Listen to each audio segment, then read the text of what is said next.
Hello everyone, நான் Madan Gowri and hello my dear MG squad. இன்னைக்கு இந்தியாவே பேசிட்டு இருக்கிறது ஒரு பர்టిక్యులர் கேஸை பத்தி தான். 18 ஜூன் 2026 Thursday கொஞ்ச நாளுக்கு முன்னாடி தான் 10 டேஸ்க்கு முன்னாடி சியா அப்படிங்கிற ஒரு பொண்ணு காலையில ஒரு 10:30 மணி இருக்கும் வேகமா போலீஸ்க்கு கால் பண்றாங்க. பதட்டத்துல கால் பண்றாங்க. அந்த போன் காலை போலீஸ் அட்டெண்ட் பண்ணவுடனே அந்த பொண்ணு கதறாங்க, அழுதுகிட்டே சொல்றாங்க, என்னோட ஃபியான்சே, என்னோட லவர் கேத்தன் விஷால் அகர்வால், பூனே சிட்டியோட one of the biggest real estate டைக்கூனோட பையன், என்னோட ஃபியான்சே. இந்த 20 வயசு பொண்ணு சொல்றாங்க, 20 வயசு சியா சொல்றாங்க, என்னோட 26 வயசு ஃபியான்சே, இன்னும் 5 மாசத்துல கல்யாணம், எங்களுக்கு நவம்பர் மாசம். அந்த பையன் கூட நான் இந்த மலை உச்சிக்கு வந்தேன், இந்த லோஹகாட் ஃபோர்ட்டுக்கு வந்தேன். லோஹகாட் ஃபோர்ட்ல வந்து அந்த போட்டோ எடுத்துட்டு இருக்கப்போ செல்ஃபி எடுக்க கொஞ்சம் முன்னாடி போனான். அப்போ அந்த பள்ளத்துக்குள்ள விழுந்துட்டான், சீக்கிரமா காப்பாத்தவாங்க அப்படின்னு சொல்லிட்டு இந்த லோஹகாட் ஃபோர்ட்டை பத்தி இந்த பொண்ணு சியா வந்து போலீஸ் கிட்ட கம்ப்ளைண்ட் பண்றாங்க. போலீஸ் வந்து வேகமா ரஷ் பண்றாங்க, வேகமா வராங்க. ஏன்னா இந்த லோஹகாட் ஃபோர்ட்ங்கிறத பத்தி நான் உங்ககிட்ட சொல்றேன், இந்த இடம் என்ன இடத்துல விழுந்துட்டாங்கன்னு சொல்லி இந்த பொண்ணு கம்ப்ளைண்ட் பண்ணிருக்காங்கன்னு. 1000 வருஷத்துக்கு முன்னாடி கட்டப்பட்ட ஒரு ஃபோர்ட், பூனேக்கு வெளியில லோனாவாலா அப்படிங்கிற ஒரு மலைப்பகுதியில் இருக்கிற ஒரு ஃபோர்ட். இதோட உச்சியில கட்டப்பட்டிருக்கிறது, கீழே அதல பாதாளம், லிட்டரலா மலையே அதுக்கு கீழே இருக்குது. திப்பு சுல்தான் மத்த எதிரிகள்லாம் அவங்களை ரீச் பண்ணக்கூடாதுன்னு நினைக்கிறப்ப இந்த ஃபோர்ட்ல வந்து அவர்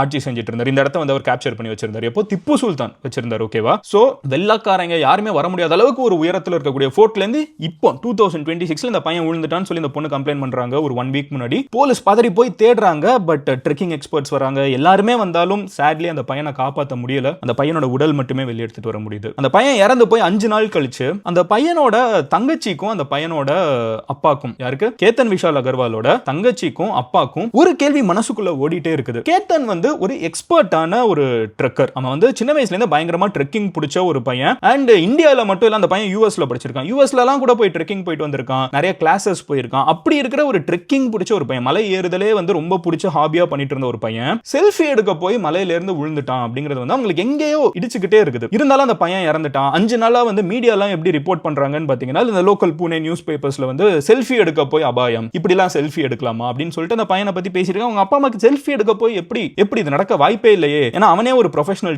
ட்ரெக்கர் ஆச்சு அப்படின்னு சொல்லிட்டு 5 நாளா பேசி அவங்க ஃபேமிலிக்குள்ள பேசிக்கிட்டே இருக்காங்க. அப்போ தான் சியா, இந்த கம்ப்ளைண்ட் பண்ண பொண்ணு இருக்காங்களா, 20 வயசு பொண்ணு, இவங்க வந்து துக்கம் விசாரிக்கிறதுக்கு ஃபியான்சே வீட்டுக்கு போறாங்க. போன இடத்துல அவங்க அப்பா அம்மா என்ன பேசுறதுன்னு தெரியல, ஓரளவுக்கு டவுட்ஸோடயே இருந்துட்டு இருக்காங்க. பட் அந்த பொண்ணு, அந்த பையனோட தங்கச்சி, இல்ல நீங்க சொல்லுங்க என்ன எக்ஸாக்ட்டா நடந்திருக்குன்னு சொல்லுங்கன்னு சொல்லிட்டு மறுபடியும் துருவி கேள்வி கேட்கிறப்போ, சம்வேர் அந்த பையனோட தங்கச்சியும் சரி அந்த பையனோட அப்பாவும் சரி, சம்திங் இஸ் ராங். அந்த பையன் வந்து யதார்த்தமா தெரியாம விழுந்த மாதிரி இல்ல அப்படின்னு யோசிச்சுக்கிட்டே இருக்கிறப்போ தான் அவங்க அம்மா இன்னொரு இன்சிடென்ட் ரீகால் பண்றாங்க. ஆமாங்க, ஒரு 10 நாளுக்கு முன்னாடி இதே இடத்துக்கு கேத்தன் போயிருந்தப்போ சியா தான் கூப்பிட்டு போனாங்க. இந்த பொண்ணு, இந்த 2 பேருக்கு என்கேஜ் ஆயிடுச்சு, இவங்க தான் கூப்பிட்டு போனாங்க. போன இடத்துல வந்து சியா வந்து அவனை தள்ளி விட்டான்னு சொன்னாங்க.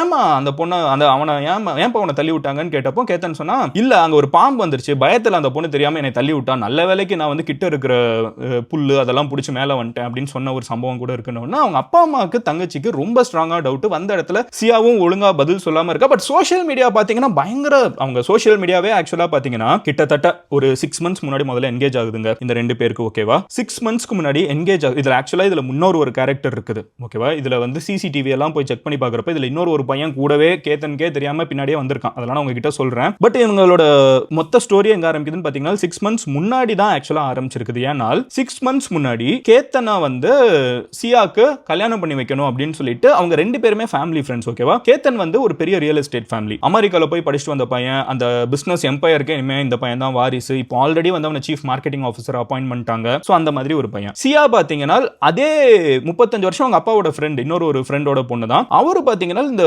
ட்ரை ஃப்ரூட்ஸ் பிசினஸ்ல வந்து பூனேல பல வருஷமா இருக்காங்க. அண்ட் ரொம்ப பெரிய ஃபேமிலி அவங்களுமே. இப்போ 2 அப்பாவுமே வந்து ஃப்ரெண்ட்ஸ். சோ ஃபேமிலி ஃப்ரெண்ட்ஸா இருக்கிற 2 பேர் தான் வந்து இந்த மேரேஜை முதல்ல ப்ரோபோஸ் பண்றாங்க. அரேஞ்ச் மேரேஜா இது ஆரம்பிக்குது. என்கேஜ்மெண்ட் வந்து பிப்ரவரியில நடந்திருக்குது. சோ மார்ச், ஏப்ரல், மே, ஜூன், லாஸ்ட் 4 months வந்து அந்த என்கேஜ்மெண்ட் முடிஞ்சிருது. ஓகேவா? சியாக்கும் கேத்தனுக்கும் லாஸ்ட் 4 months வந்து பாத்தீங்கன்னா ஃபுல்லாவே இன்ஸ்டாகிராம் ஃபுல்லாவே வந்து அவங்க 2 பேரும் அவ்வளோ லவ். அந்த அவங்க பொண்ணோட விஷ் பண்றதுக்கு எதா இருந்தாலும் ஒரு டைம் மீட் பண்ண போறப்போ அவ்வளோ சாக்லேட்ஸ், அவ்வளோ ரோசஸ், கோல்டு, டைமண்ட், எந்த அளவுக்குன்னு பாத்தீங்கன்னா அவங்க 2 அப்பாவுக்கு வந்து 2 பல வருஷம் ஃப்ரெண்ட்ஸ் வந்து இப்போ சம்மந்தியாக போறாங்களா, அந்த சந்தோஷத்துல ஜெய்ப்பூர்ல ஒரு பேலஸ் புக் பண்ணிருக்காங்க கல்யாணத்துக்கு. 17 crores அந்த பேலஸோட ரெண்ட் என்ன, 17 crores வந்து ரெண்ட் புக் பண்ணி வச்சிருக்காங்க. ரொம்ப சூப்பரா வெளியில இருந்து பாக்குறவங்களுக்கு வந்து எவ்வளவு அழகான ஒரு லவ் ஸ்டோரி அப்படின்னு பார்த்துட்டே இருக்க தோணும். லிட்டரலா அந்த சினிமால வர்ற மாதிரி எந்த பிரச்சனையும் இல்ல, பெர்ஃபெக்ட்டான ஒரு கப்பிள், பெர்ஃபெக்ட்டா லவ் பண்றாங்க. அந்த பொண்ணு வந்து எங்க பார்த்தாலும் எனக்கு வந்து he is my home, finally I found my home அப்படிங்கறத முதல் கேப்ஷனாவே போட்டிருக்காங்க இன்ஸ்டாகிராம்ல. என்னோட வீடு கிடைச்சிருச்சு, இவ்வளவு நாளா வந்து நான் வீடே இல்லாம இருந்தேன், என்னோட வீடே இந்த பையன் தான் அப்படின்னு சொல்லிட்டு சியா 20 வயசு பொண்ணு வந்து போஸ்ட் பண்ணிருக்காங்க. பாக்குறதுக்கு பெர்ஃபெக்ட்டா இருக்குது. பட் இப்படி இருக்கிறப்போ தான் அவங்க அப்பா அம்மாக்கு வந்து ஒரு டவுட், எல்லாமே கரெக்டா இருக்குது,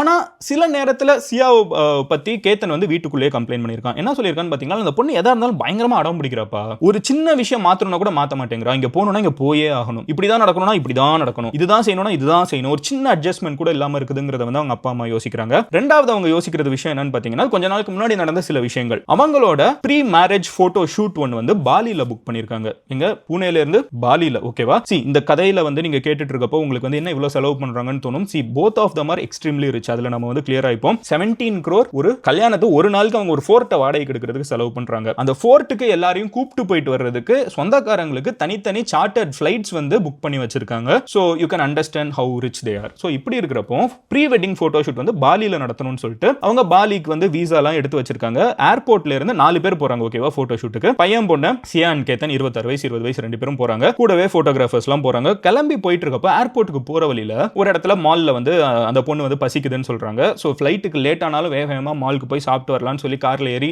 ஏர்போர்ட்டுக்கு போயிட்டா கடைசியில பார்த்தா கேத்தனோட பாஸ்போர்ட் மிஸ் ஆயிடுச்சு. அவங்க அம்மா வந்து ரீகால் பண்றாங்க, நான் தானே பாஸ்போர்ட் எடுத்து உள்ள வச்சேன், நான் எப்படி வச்சாலும் நான் தான் பாஸ்போர்ட் எடுத்து பேக் உள்ள வச்சேன், எப்படி பாஸ்போர்ட் மிஸ் ஆகுங்கிற ஃபர்ஸ்ட் இன்சிடென்ட் உங்களுக்கு ஞாபகத்துக்கு வருது. சோ அந்த பொண்ணு வந்து பாலி பிளான் கேன்சல் அப்படின்னு சொல்லிட்டு திருப்பி வந்திருக்காங்க. சோ இது ஃபர்ஸ்ட் இன்சிடென்ட். ரெண்டாவது இன்சிடென்ட் என்ன அப்படின்னு பாத்தீங்கன்னா, கொஞ்ச நாளுக்கு முன்னாடி இந்த லோஹகாட் ஃபோர்ட் அப்படிங்கிற ஒரு மலை மேல இருக்கக்கூடிய இந்த கோட்டைக்கு வந்து சியா வந்து இப்ப போகணும்னு சொல்றா அப்படின்னு சொல்லிட்டு கேத்தன் வந்து கிளம்பி போறான். போன இடத்துல தான் அவங்க 2 பேரும் போட்டோ எடுத்துட்டு இருக்கப்போ திடீர்னு சியா வந்து கேத்தனை பிடிச்சி தள்ளி விட்டுருக்கா. அவன் வந்து ஆனா கீழே உழுகாம கிட்ட இருக்கிற புல்லு அதெல்லாம் பிடிச்சி மேல வந்துட்டான். அப்போ வந்து அவங்க 2 பேர் வெளியே வந்தோன்னா அந்த பொண்ணு வந்து ஐயோ நான் பயந்தே போயிட்டேன் அப்படின்னு சொல்லிட்டு அந்த பையனை கட்டி பிடிச்சிட்டு அழுதுருக்கா. அப்போ கேத்தன் இருந்துகிட்டு இல்ல சரிமா எதுக்கு என்னை தள்ளி விட்ட, எதுக்கு என்னை கீழே தள்ளி விட்ட அப்படின்னு சொல்லி கேட்டிருக்கான். அதுக்கு அந்த பொண்ணு சொல்லியிருக்கா, இல்ல அங்க ஒரு பாம்பு இருந்துச்சு, அதை பார்த்து பயந்து தான் நான் வந்து தள்ளி விட்டேன் தெரியாம, சோ சாரி, நல்ல வேலைக்கு நீ பத்திரமா வந்துட்ட, எனக்கு ரொம்ப சந்தோஷம் அப்படின்னு சொல்லிட்டு கீழே விழுந்த பையன் மேல வந்ததுக்கு அப்புறம் இருந்தாலும் அந்த பொண்ணோட அன்பை நம்பி அந்த ஹக்கை நம்பி அவன் வந்து வந்திருக்கா. இது அவங்க வீட்டுல போய் அவன் சொல்லியிருக்கான். அந்த பொண்ணு சொல்லாதன்னு சொன்னாலும் அதை மீறி வீட்டுல போய் சொல்லியிருக்கான். இது ரெண்டாவது இன்சிடென்ட். மூணாவது இன்சிடென்ட் என்னன்னு பாத்தீங்கன்னா,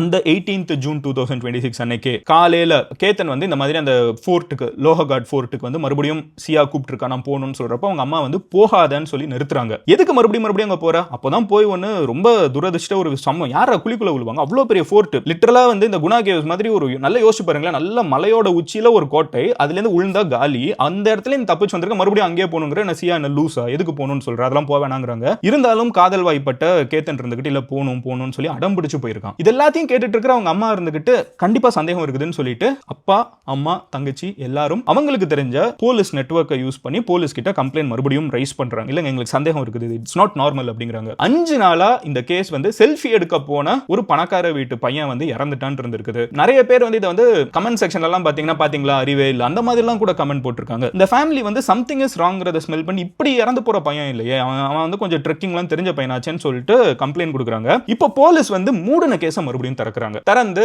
ஹையர் அஃபீஷியல்ஸோட சஜஷன்ல அவங்க வந்து எல்லாத்தையும் பாக்குறாங்க. என்னப்பா இதுல என்னப்பா இருக்குது, ஒண்ணுமே இல்ல, நார்மலா அவங்க கீழே தானே விழுந்துட்டாங்கன்னு சொல்லிட்டு சிசிடிவி எல்லாம் பார்த்துட்டு இருக்கப்போ ஒரு ஸ்ட்ரேஞ்சான விஷயத்தை அவங்க கவனிக்கிறாங்க. அன்னைக்கு காலையில கேத்தனும் சியாவும் மலை மேல நடந்து போயிட்டு இருக்கப்போ அவங்களுக்கு பின்னாடியே ஒரு மாஸ்க்டு ஃபிகர், நல்ல குல்லா போட்டு ஃபுல்லா வந்து மாஸ்க் போட்டு அதுக்கப்புறம் ஹெட்போன் ஒன்று அதுக்கு மேல போட்டு ஒரு கேப் போட்டு முகமே தெரியாத அளவுக்கு மங்கி கேப் போட்டு ஹூடி போட்டு அதுக்கு மேல மறைச்சுக்கிட்டு ஒரு ஃபிகர் வந்து பின்னாடி நடந்து வந்துகிட்டே இருக்கான். இப்போ போலீஸ்க்கு ஒரு பெரிய டவுட். அன்னைக்கு 18th June 10:30 AM காலையில 10:30 மணிக்கு என்ன வெயில் தெரியுமாங்க, 34-35 டிகிரி செல்சியஸ் வெயில் பல்ல பொளந்துட்டு இருக்குது. லோனாவால வந்து கொடைக்கானல் மாதிரி ஒரு இடம், அங்க 34-35 இருந்தா எவ்வளவு கடுப்பா இருக்கும். அந்த இடத்துக்குள்ள ஒருத்தன் வந்து இப்படி நடந்து போயிட்டு இருக்கான், ஃபுல்லா ஹூடி போட்டிருக்கான் அப்படின்னு சொல்லிட்டு போலீஸ்க்கு ரொம்ப ஆடா இருக்குது. அவனை ஃபாலோ பண்ணிட்டு அவன் எங்க போறான் என்ன பண்றான்னு பாக்குறப்ப ஒரு சிசிடிவில சியாவும் கேத்தனும் திரும்பி பாக்குறாங்க. திரும்பி பாக்குறப்ப இந்த ஹூடட் ஃபிகர் வந்து மறைஞ்சு குனிஞ்சு கீழே உட்கார்ந்துக்கிறான். மறுபடியும் கேத்தன் திரும்பினதுக்கு அப்புறம் சியா வந்து சிக்னல் காமிக்கிறா, இவன் மறுபடியும் எந்திரிக்கிறான். இப்போ போலீஸ்க்கு சம்வேர் சம்திங் இஸ் ராங், ஏன் இப்படி ரெண்டு ஸ்ட்ரேஞ்சர்ஸ் வந்து ஏன் இப்படி கோஆர்டினேட்டடா போகணும்னு டவுட் வந்துருது. சியாவோட ரெக்கார்ட்ஸ் எடுத்து செக் பண்றாங்க, கால் ரெக்கார்ட்ஸ் எடுத்து பாக்குறாங்க. அப்போ தான் அவங்களுக்கு புரியுது Siya is already in love with someone else. அந்த பின்னாடி வந்துட்டு இருந்த பையன் தான் அந்த காதலன். இந்த போன் கால்ஸ் அவங்க 2 பேருக்கும் நடுவில் பாத்தீங்கன்னா லாஸ்ட் 6 monthsல மட்டும் 2004 போன் கால்ஸ் வந்து நடந்திருக்குது. அண்ட் இந்த போன் கால்ஸ் எல்லாமே பாத்தீங்கன்னா மணிக்கணக்கா போயிருக்குது, 1 hours 2 hours அப்படி கணக்கா மணிக்கணக்கா நிறைய கால்ஸ் போயிருக்கு. இருக்குது. ஒரு நாளுக்கு அட்லீஸ்ட் 10 கால் ஓடி இருக்குது 6 மாசத்துல 2026ல மட்டும். ஏன் இவ்வளவு கால்ஸ் போயிருக்குது இவங்க ரெண்டு பேருக்கு நடுவுல யோசிச்சுட்டு இருக்கப்போ தான் அந்த பையனோட கேத்தனோட அம்மா வந்து கம்ப்ளைண்ட் அப்போ சொன்ன ஒரு விஷயம் ஞாபகத்துக்கு வருது. அவங்க என்ன சொன்னாங்கன்னா, எப்போ என் பையன் கால் பண்ணாலும் அவங்களோட போன் பிஸியாவே இருந்திருக்குது, அவன் ஒரு மாதிரி அன்கம்ஃபர்டபுளாவே கடைசி கொஞ்ச நாட்கள் இருந்தான் அப்படிங்கறத வந்து அவங்க ரியலைஸ் பண்றாங்க. போலீஸ் கிட்ட இதெல்லாம் சொன்ன உடனே போலீஸ் இந்த ரெக்கார்ட் எல்லாம் பாக்குறாங்க. பின்னாடி ஒருத்தன் மர்மமா வரான், எல்லாத்தையும் கனெக்ட் பண்ணி அவனை நைட்டோட நைட்டா தூக்கிடுறாங்க. யாரும் அந்த மர்மமான பையனா, அவன் யாருன்னு பாத்தீங்கன்னா சேத்தன் அப்படிங்கிற ஒரு பையன். இந்த சேத்தன்கிறவன் யாருனால் சியா வந்து அவனை போட்டு கிரில் பண்றதுல அவன் சொல்லிடுறான், இல்லங்க நானும் சியாவும் லவ் பண்ணிருக்கோன்றான். இப்ப லவ் பண்ணிருக்கீங்கன்னா அந்த பொண்ணுக்கு எப்படிப்பா இன்னொரு பையனோட கல்யாணமாக ஆரம்பிச்சிருக்குங்கிறப்போ அவன் சொல்றான், நீங்க சியா தான் எல்லாத்துக்கும் காரணங்கிற மாதிரி அவன் சொல்லிடுறான். அப்புறம் சியாவையும் கூப்பிட்டு வந்து உட்கார வச்சிடுறாங்க. இப்போ சியா சேத்தன், அதாவது கேத்தன் வந்து இறந்துட்டான், சேத்தனும் சியாவும் அங்க உட்கார்ந்து அவங்க கிட்ட இன்வெஸ்டிகேஷன் பண்றப்போ தான் அவங்களோட வெர்ஷன்ஸ் என்னன்னா, சேத்தனும் சியாவும் போன வருஷம் தீபாவளி அப்போ ஒரு பார்ட்டில மீட் பண்ணிருக்காங்க. சேத்தன் யாருன்னா அவனும் பணக்கார வீட்டு புள்ள தான். சோ சியா வந்து எந்த அளவுக்கு வந்து ஒரு ட்ரை ஃப்ரூட் எம்பையரோட பொண்ணா இருக்காங்களோ அதே மாதிரி சேத்தனும் வந்து ஒரு பெரிய ட்ரை ஃப்ரூட் எம்பையரோட பையன் தான். இவங்க ரெண்டு பேரோட அப்பா அம்மாவும் ஒரே சர்க்கிள்ங்கிறதுனால ஒரு தீபாவளி பார்ட்டில காமனா மீட் பண்றாங்க. மீட் பண்ண கொஞ்ச நாள்லயே ரெண்டு பேருக்கும் பிடிச்சு போயிடுது. இது சியாவோட பிரதருக்கும் தெரியும் அப்படின்னு சொல்றாங்க. தெரிஞ்சதுக்கு அப்புறம் அவங்க ஒரு ரிலேஷன்ஷிப்புக்குள்ளேயே போக ஆரம்பிச்சிட்டாங்க. அப்போ தான் இந்த ஒரு அரேஞ்ச் மேரேஜ் கான்வர்சேஷன் வீட்டுக்குள்ள நடக்குது. சோ சியாவோட அப்பா அம்மா வந்து கேத்தனோட அப்பா அம்மாவோட பேசி கல்யாணம் பண்ணி வச்சிடணும் முடிவு பண்ணிடுறாங்க. இது சேத்தனுக்கு பிடிக்கல. இந்த பையன் என்ன சொல்றான் அப்படின்னு பாத்தீங்கன்னா, என்னை தானே லவ் பண்றேன், எப்படி இன்னொரு பையனை போய் கல்யாணம் பண்ணுவ அப்படின்னு அந்த பொண்ணு சொல்றா, இல்லப்பா அவங்க பெரிய வீடு, ரொம்ப பெரிய நம்ம ட்ரை ஃப்ரூட்ஸா இருக்காங்க, ரியல் எஸ்டேட்டா இருக்காங்க, அவங்க ஈவன் பிகர் ஃபேமிலி. எங்க வீட்டுல வந்து அப்புறம் அவங்க அப்பாவும் எங்க அப்பாவும் ரொம்ப பெரிய பெஸ்ட் ஃப்ரெண்ட்ஸ், இந்த கல்யாணம் நடந்தே ஆகணும்னு சொல்லி அவங்க முடிவு பண்ணிட்டாங்க, நான் எதுவும் பண்ண முடியல அப்படின்னு சொல்லிட்டு இந்த பொண்ணு இந்த என்கேஜ்மெண்ட்டுக்கும் ஒத்துக்குறாங்க. அந்த என்கேஜ்மெண்ட்டும் முடிஞ்சு அவங்க ஒன்னாவும் இருக்கிறாங்க. பட் அந்த பொண்ணு வந்து பேரலா இந்த பையன்கிட்டயும் பேசிட்டு இருந்திருக்காங்க. இந்த லவ்வையும் நிறுத்த முடியல, அப்பா அம்மாவோட பிரஷருக்காக இதுக்கும் ஓகே சொல்லிட்டு இருக்காங்க. இப்போ ஒரு பெரிய கேள்வி இருக்கும், இப்போ இப்படி ஒரு பிரச்சனைக்கு நடுவில் இந்த பொண்ணு கண்டிப்பா கல்யாணம் வேணாம் அப்படின்னு நினைச்சிட்டா ரொம்ப சிம்பிளா அந்த பொண்ணு வந்து எனக்கு இந்த கல்யாணம் வேணாம்னு சொல்லிட்டு வெளியே வந்திருக்க வேண்டியதானே. இவங்களும் ட்ரை ஃப்ரூட் எம்பையர் அதெல்லாம் வச்சிருக்காங்களே, இங்கே போய் கல்யாணம் பண்ணிக்கலாம்னு உங்களுக்கு தோணும். அதுக்கு நான் வரேன். சோ இப்படியே போயிட்டு இருந்துச்சு. அண்ட் அந்த பொண்ணு என்ன சொல்றாங்க அப்படின்னு பாத்தீங்கன்னா, நான் பல முறை கேத்தன் கிட்டே நான் சொல்லிட்டேன், இப்படி ஒரு ரிலேஷன்ஷிப் இருக்குது, எனக்கு உன்னை கல்யாணம் பண்ண இன்ட்ரெஸ்ட் இல்லைன்னா நான் சொல்லியிருக்கேன்னு அந்த பொண்ணு கிளைம் பண்றாங்க. இது உண்மையான்னு தெரியாது. பட் இருந்தாலும் கேத்தன் என்ன விடாமல் துரத்திட்டு இருந்தான் அப்படிங்கிற மாதிரி அந்த பொண்ணு சொல்றாங்க. இது நம்மளுக்கு உண்மையா பொய்யான்னு தெரியாது. பட் இந்த பொண்ணோட கிளைம். ஆனா அந்த கேத்தனோட ஃபேமிலி சைட்ல இருந்து என்ன சொல்றாங்கன்னா, இல்ல எங்க பையனுக்கு ஐடியாவே கிடையாது இப்படி ஒன்று நடந்திருக்கு, நான் லூசா எல்லாமே இருக்கிற ஒருத்தன் வந்து சம்பந்தமே இல்லாம இந்த பொண்ணு, அதுவும் அரேஞ்ச் மேரேஜ், லவ்வும் பண்ணது இல்ல, இப்போதான் அவன் பேசவே ஆரம்பிச்சிருக்கான், எதுக்கு இந்த பொண்ணு பின்னாடி போறான், இந்த பொண்ணு இதை சொன்னதே கிடையாது. அந்த பொண்ணுக்கு வந்து அவங்க அப்பாவோட பேரு புகழ் எல்லாமே ஒரு முக்கியமான ஒரு விஷயம். சோ இப்போ கல்யாணத்தை நிறுத்தினா நல்லா இருக்காது. ஏன்னா அந்த பொண்ணு வந்து ஃபுல்லா இவ்வளோலாம் லவ் பண்ணுவாங்கன்னு தெரியல. ஒரு பீரியட் ஆஃப் டைம் தான் ரொம்ப லவ் பண்ண ஆரம்பிச்சிருக்காங்க, எஸ்பெஷலி லாஸ்ட் 4 months. சோ அந்த பொண்ணு வந்து பிளான் பண்ணி எப்படியாவது பேரையும் கெடுக்காம அதே நேரத்தில் கல்யாணத்தையும் நிறுத்தணும்னு ஒரு ஸ்கெட்ச் போட்டு இப்படி ஒரு முடிவு எடுத்துட்டாங்க அப்படின்னு சொல்லி இந்த பையனோட சைடு கம்ப்ளைண்ட் பண்றாங்க. அண்ட் போலீஸும் இந்த நரேட்டிவ் தான் சொல்றாங்க. எஸ், அந்த பொண்ணு வந்து கல்யாணத்தை நிறுத்தணும் முடிவு பண்ணிட்டா. ஆனா கல்யாணத்தை நிறுத்தினா அப்பாவுக்கு இவ்வளவு ஒரு கல்யாணம் நடந்துருச்சு, ரெண்டு பேரும் பெரிய பணக்காரங்க, ரெண்டு பேரும் காமன் சர்க்கிள் நிறைய இருக்கிறப்ப அப்பாவோட பேர் கெட்டு போயிடும். அப்போ அப்பாவோட பேரு ஃபேமிலி கெத்தெல்லாம் போக கூடாது. அட் த சேம் டைம் இந்த கல்யாணமும் நிறுத்தணும்னா அவன் வந்து தெரியாம குழியில விழுந்துட்டா கரெக்டா இருக்கும் அப்படின்னு சொல்லிட்டு அந்த பொண்ணு வந்து 3 பிளான் போட்டிருக்காங்க. அதுல ஒரு முக்கியமான பிளான் தான், 3 பிளான் இருக்குது. ஃபர்ஸ்ட் பிளான் வந்து அந்த பாம்பு அந்த மலை மேல போய் அந்த லோஹகாட் ஃபோர்ட் மேல போய் நிறுத்தி வச்சுட்டு அங்கே தள்ளி விட்டுறலாங்கிறது. இதுக்கு அந்த சேத்தன்கிற பையனும் இந்த பொண்ணு வந்து கஃபேல மீட் பண்ணி டிஸ்கஸ் பண்ணிருக்காங்கிற சிசிடிவி ஃபுட்டேஜ் எல்லாம் இருக்குது. அப்படி போய் தள்ளி விட போனப்போ தான் ஆனா அந்த பொண்ணால இனஃப் புஷ் கொடுக்க முடியல. அந்த பையன் வந்து ஒரு மாதிரி பிடிச்சி மேல வந்துட்டான். அப்போ தான் அந்த பொண்ணோட பாய் ஃப்ரெண்ட் இருந்துகிட்டு நெக்ஸ்ட் டைம் நானும் வரேன் சேர்ந்து தள்ளிடலான்னு முடிவு பண்ணிட்டு தான் ரெண்டாவது பிளான் தான் இது. ஸோ செகண்ட் அட்டாக் அப்போ நீ மறுபடியும் கண்டிப்பா இங்கே தான் வரணும்னு சொல்லிட்டு நல்ல சிசிடிவியே இல்லாத ஒரு இடத்தைய பார்த்து வச்சுட்டு மேல எங்கேயும் கிடையாதுங்கிறது தெரிஞ்சு வச்சுக்கிட்டு மாஸ்க் எல்லாம் போட்டு யாரும் கண்டுபிடிக்க மாட்டாங்கன்னு நினைச்சு எந்த ஹூடியை போட்டானா கடைசியில் அதுதான் கிவ் அவே. இந்த வெயில இதுக்கிட்ட ஒருத்தன் ஹூடி போடுறான்னு தான் கடைசியில் தூக்கியிருக்காங்க. மேல போய் நின்று இப்போ வர்ற வெர்ஷன் என்னன்னா அவங்க 2 பேர் சேர்ந்து அந்த பையனை அடிச்சு அதுக்கப்புறம் பிடிச்சி தள்ளி விட்டுருக்காங்கிறது தான் இப்போதைக்கு மீடியால ரிப்போர்ட் ஆகுற வெர்ஷன். எனக்கு என்ன தோணுதுன்னா, ஒரு பொண்ணு ஊரே சந்தேகப்படுது, அவங்க எல்லாருமே வந்து இந்த பொண்ணு வந்து இல்லடா ஏதோ பிரச்சனையா இருக்குன்னு அவங்க அம்மா சொல்றாங்க, தங்கச்சி சொல்றா, அப்பா சொல்றாங்க, எல்லாத்தையுமே ஒரு பையன் லவ் பண்றான். அப்படி லவ் பண்ற பொண்ணை வந்து ஒரு கூப்பிட்டான்னு சொல்லிட்டு அப்பமும் அம்மாவை எதிர்த்து அவன் வந்து ஒரு மலை மேல போய் நிக்கிறான். அப்ப அந்த பொண்ணே அவனை வந்து அடிச்சு அந்த பொண்ணு கூட யாருனே தெரியாத ஒருத்தன் திடீர்னு எங்கேருந்தோ ஒருத்தன் முகமுடி போட்டு வந்து அடிக்கிறான். 2 பேரும் பிடிச்சி கீழே தள்ளி விட்டாங்கன்னா எனக்கு கேத்தனோட கடைசி நொடிகள் வந்து அவன் என்ன யோசிச்சிருப்பான்னு என்னால யோசிச்சு கூட பார்க்க முடியல. இதான் நடந்திருக்குது. அதுக்கப்புறம் என்ன ஆகுது அப்படின்னு பாத்தீங்கன்னா, 3வது ஒரு பிளான், அதான் இதுல சக்சீட் ஆயிட்டாங்களே அப்படின்னு கேட்டீங்கன்னா, ஆனா பேக்கப்க்கு 3வது பிளானும் வச்சிருக்காங்க. இவங்க எல்லாம் ஃபேமிலியா மகாபலேஸ்வருக்கு ஒரு ட்ரிப் போட்டிருக்காங்களாம். அங்கேயும் மலை அது இது பள்ளம் அதெல்லாம் இருக்கிறப்ப அங்கேருந்து பிடிச்சி தள்ளி விட்டுறலாம்னு சொல்லிட்டு 3வது ஸ்கெட்ச் போட்டு வச்சிருக்காங்க. 3 ஸ்கெட்ச் இருக்குது. இதெல்லாம் எப்படி நம்மளுக்கு இப்போ தெரியும், போலீஸ் வந்து போன் எடுத்துணுன்றாங்க. போன் எடுத்து பாக்குறப்போ எப்படி இதெல்லாம் பண்றதுங்கிறது வந்து கூகுள் சர்ச்லயே இருக்குது. 2 பேரோட கால் ஹிஸ்டரி ஃபுல்லாவே இருக்குது. இவ்ளோ பண்ணி வந்து ஒரு கல்யாணத்தை எப்படியாவது உடைச்சிரணுங்கிறதுக்கு ஒரு 20 வயசு பொண்ணு அண்ட் 22 வயசு பையன். இந்த சேத்தன்கிற பையன் 22, ஓகேவா? இந்த சியாங்கிற பொண்ணு 20.